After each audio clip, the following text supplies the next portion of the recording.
Hello, I'm Bernard Hickey from interest.co.nz and welcome to 90 at 9, brought to you in association with ASB. This is our morning briefing where you get everything you need to know in 90 seconds, 9 o'clock, starting now with news that fear about the collapses of Ford, General Motors and Chrysler is worrying the credit markets. The banks have lent an awful lot to these three car makers, and if they default on their debt, this could trigger new turmoil in the credit markets and force the banks to take big new write-downs that would again force new capital raisings and potentially slam their share prices again.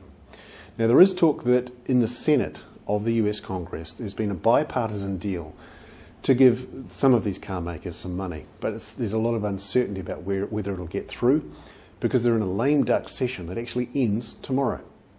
The S&P 500 fell 6% in late trade yesterday and is already down 1% at new lows, and its lowest point since 2002.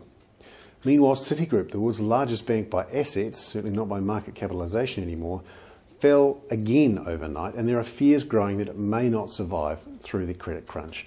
It may actually require fresh government capital from the US. Closer to home, Fonterra is expected to announce a cut in its payout later today, which will again extend the recession in New Zealand. I'm Bernard Hickey, that was 90 at 9 for interest.co.nz, brought to you in association with ASB.